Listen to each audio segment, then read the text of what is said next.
Ano po ba ang update po sa inyong proseso para po sa mga nagpapa-renew ng passport Passport.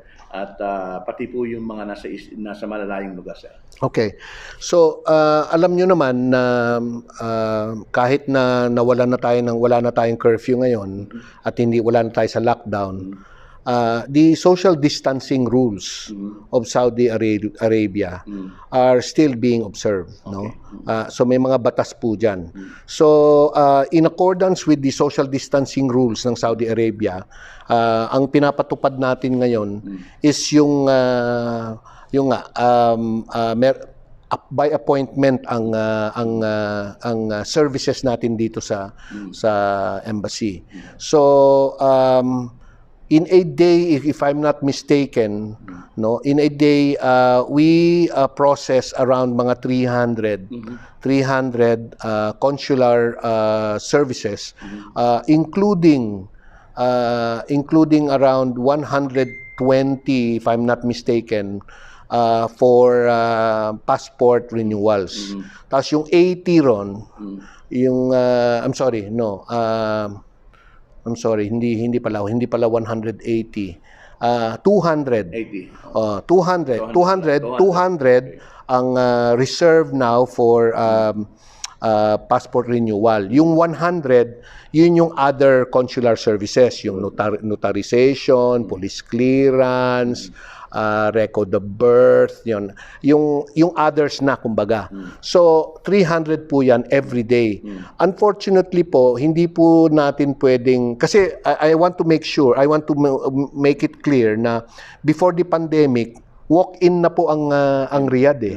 Walk-in na eh. Wala nang passport appointment noon. Kasi, kumbaga, nakagawa tayo ng proseso noon that allowed us to have a walk-in process already. Something that I envisioned when I assumed as ambassador. Nagawa na natin yon, but then came the pandemic.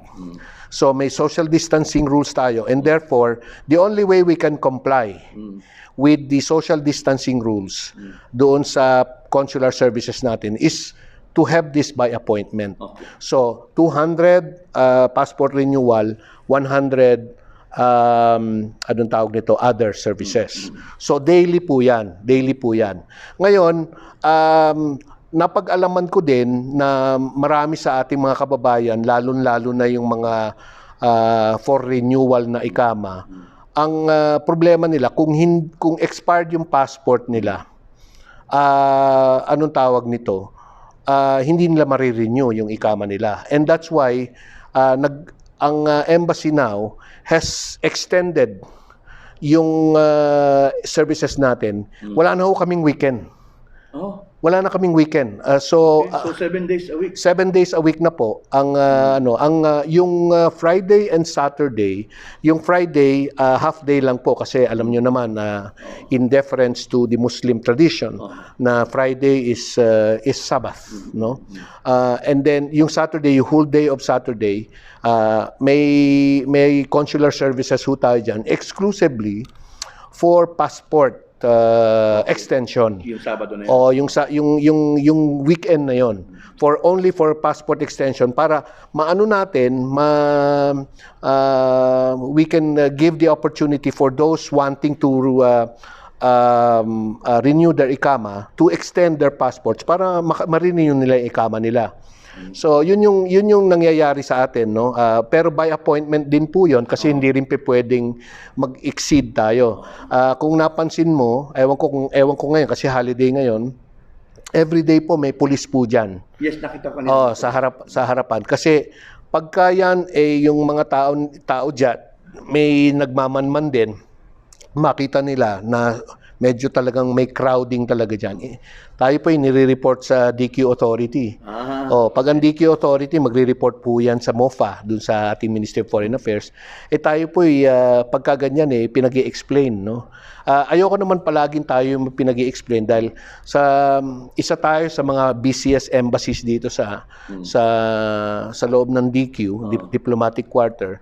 Pero ayoko din naman yung lagi tayong nako-complain. So I'm trying to ensure na mag-comply tayo sa social distancing rules nila while we're still continuing the service. Ang gusto ko lang sabihin sa ating mga kababayan that medyo mahirap nga dahil balik tayo sa appointment. Simula nung June 7 kung saan na-lift yung lockdown natin dito sa buong Saudi Arabia, hindi pa ho nagsasara ang Philippine Embassy ever. Hindi pa kami nagsasara. Nagsara na ang konsulado natin sa Jeddah, nagsara na ang Polo Riyadh, pero never dito tayo nagsara because yun na nga, I think that yung sinusunod nating work arrangement and rotations has given us the flexibility to continue the services even if alam nyo naman na nagkaroon din ng infection ang ating mga kawani, no? Na nagkaroon tayo ng 9 infections dito sa loob ng embassy where 9 of our employees have to be hospitalized and quarantined, no? So, but still, despite that, hindi naputol yung ating serbisyo. And I think it's because that we are implementing this work arrangement whereby yung papasok sa isang linggo, mag-o-off yun, work from home, magwo-work from home for 2 weeks para yung 2 weeks na yon titingnan nila, obserbahan nila yung sarili nila kung tinamaan sila.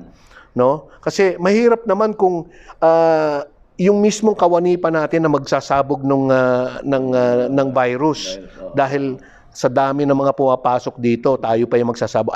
Ayokong mangyari yon. And that's why yung 2 weeks work from home nila gives them the opportunity para obserbahan yung sarili nila. Kasi 14 days, di ba?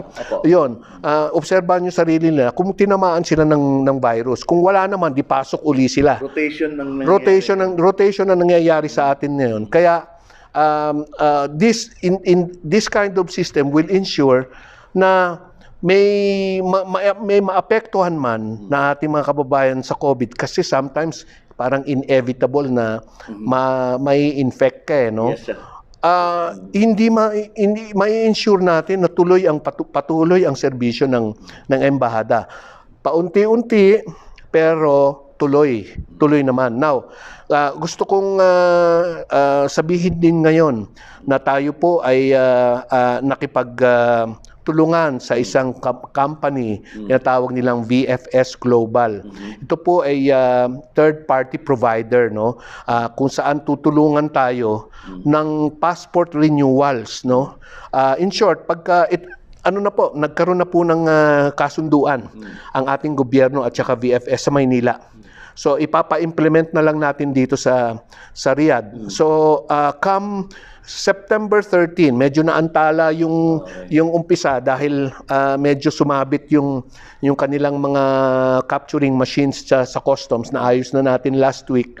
Nakalabas na po yung mga machines nila. So ang expectation namin na come September 13,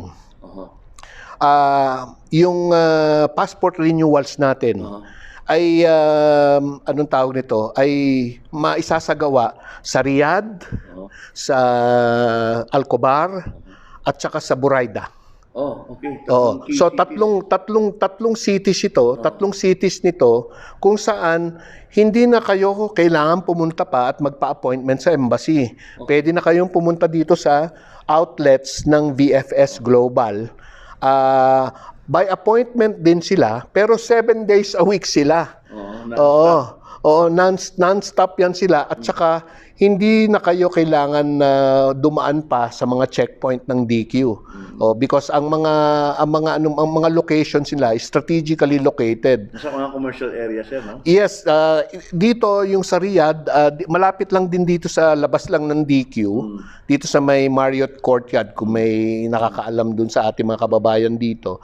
Sa Al-Khobar po, Al-Khobar po mismo ang nila, sa City of Al-Khobar. At sa Buraida po, hindi ko po masyadong napuntahan pa yung kanilang Buraida outlet.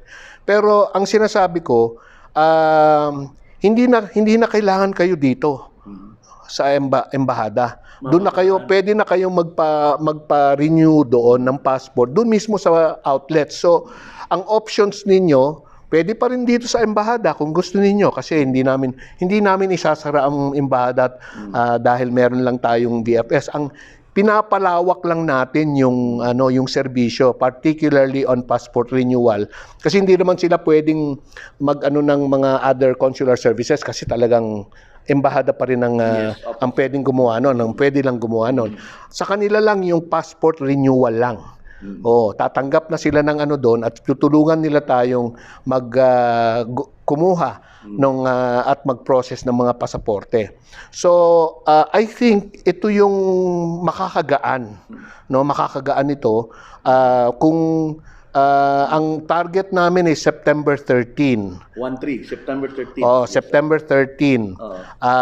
Hopefully, kung maisagawa yan, medyo mag-i-ease down yung ating kasi hindi yung appointment ninyo hindi lang sa embassy, pati doon na.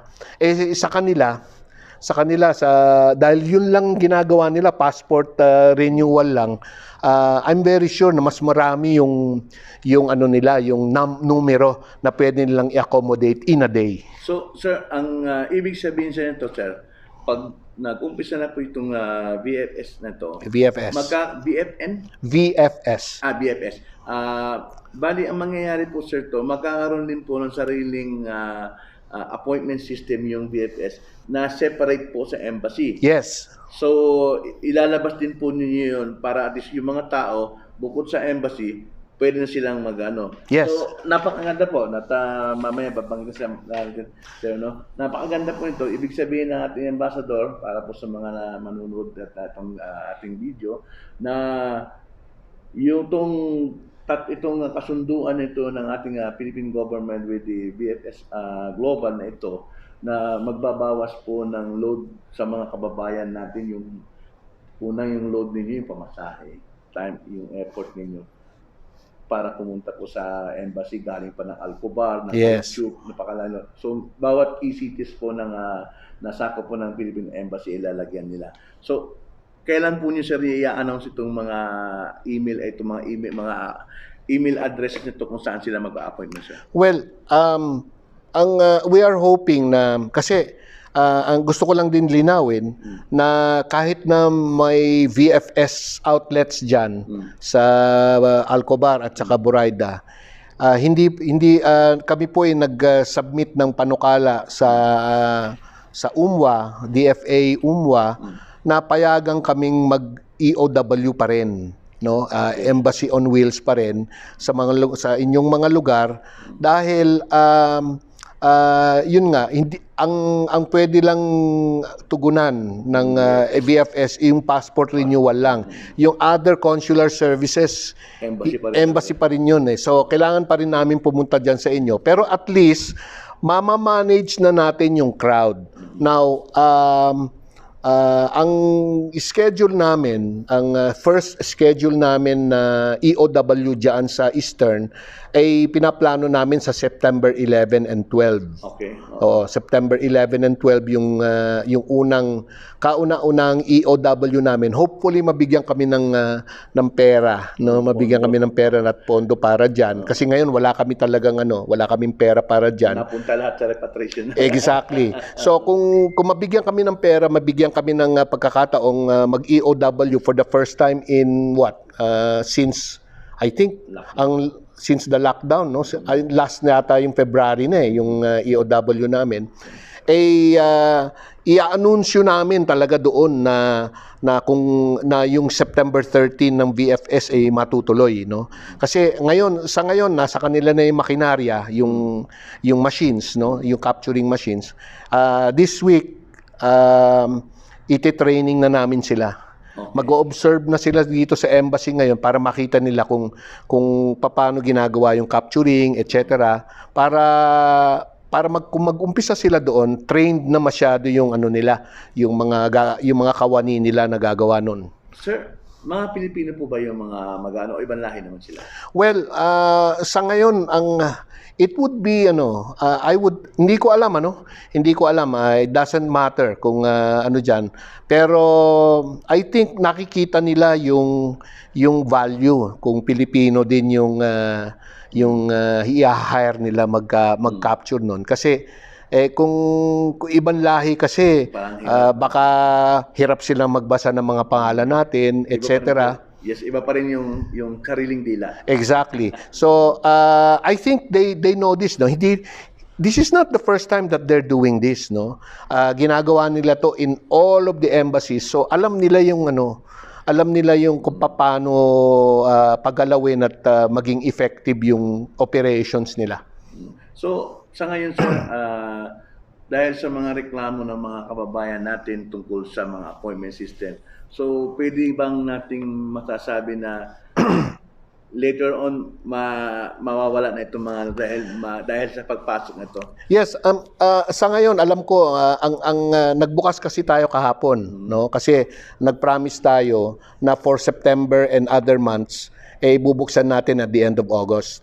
So nagbukas tayo. Ang nangyari kasi ngayon, may mga complaints na parang ang tagal makapasok. Ang reason po dyan is yung traffic.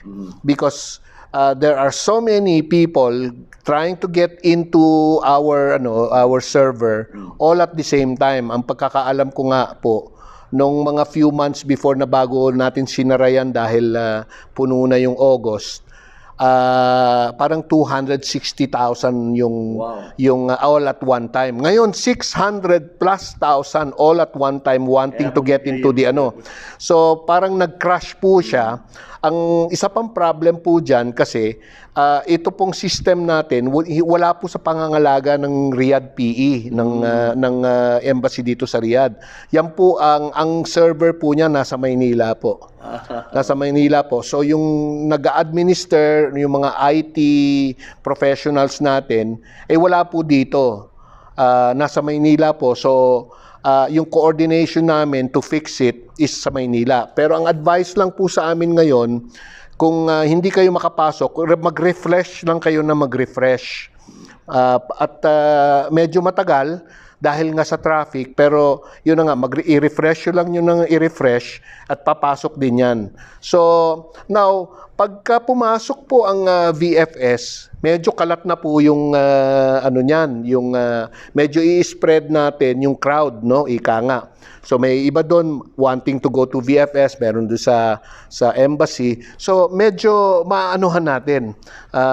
Mamamanage na natin 'yan, and hopefully, and God willing, kung tama yung sinasabi ng mga ibang eksperto na magkaroon na ng vaccine, no? Magkaroon ng vaccine ang itong virus na to at the end of the year or so, hopefully maibabalik natin yung walk-in natin dito sa Riyadh at mai-regularize natin yung ating pagpunta dyan sa mga iba't ibang lugar with VFS pa, no? Parang kumbaga nasuportahan pa tayo ng VFS.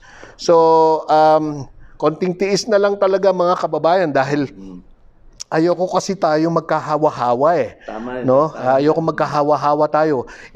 Bubuksan natin ang embassy tapos babatikusin tayo ng ating host government. Siguro mas marami pang mas mahalagang issues to deal with the host government than violation of social distancing. Actually, sir, meron pong nag-message sa akin o minabasa akong comment. Sabi nila, pumasok kayo ng madaling araw sa Sweden, medyo bakante. May binabanggit silang gano'n. Ewan ko kung gano'n katutuyo na pag madaling araw makakapasok yung appointment May mga gano'n nga Well, yun na nga, hindi, sa totoo lang, anong tawag nito, hindi yata sa time yan kung hindi yung traffic. Oo. Kasi maraming din nag-iisip doon, mamayang madaling araw na ako papasok. Pero hindi lang ikaw ang nag-iisip noon, no? So, ganun din yung traffic noon. Sa ngayon nga, i-refresh nyo lang ng i-refresh yung browser ninyo at hanggang makapasok kayo. And we have already brought that to the attention of Manila para ayusin nila somehow, One other thing na na iniisip namin nga, kausap ko nga, narinig mo nga bahagya, yung pag-uusap namin ni Conjen is kung pwedeng kung pwedeng gamitin namin yung system ng VFS doon sa appointment system namin, baka mas maano yung ano nila, mas flexible at saka anong tawag nito, rigorous yung kanilang system na hindi agad-agad nagka-crash to. Kasi yun ang nangyari yan, basta too much traffic, magka-crash yung system. So we're doing something about it. It's not perfect. But we're hoping na things will get better. Sir, kasama po ba ang Philippine Consulate sa BFS nito? Or Yes. Oh, nagkakaroon din? in fact, yung nilabas naming mga machines, capturing machines, yung iba doon for Jeddah. Kaya medyo na-delay din sila doon yung implementation nila doon ng BFS, passport renewal through VFS dahil nga dito lahat nasabit yung sa customs ng Saudi Arabia. So naayos na natin 'yon. And so hopefully meron silang sarili nilang schedule, no? Meron silang sarili nilang schedule. At ganun din sila yung EOW namin, Embassy on Wheels namin, sa kanila doon CMS, Consular Mobile Services. Hopefully pagka mabigyan din ng pondo from UMWA through the augmentation ng Bayanihan 2, mabibigyan din sila ng pondong makapaglayag ika nga ng kanilang CMS at doon ma-expand nila yung consular services nila.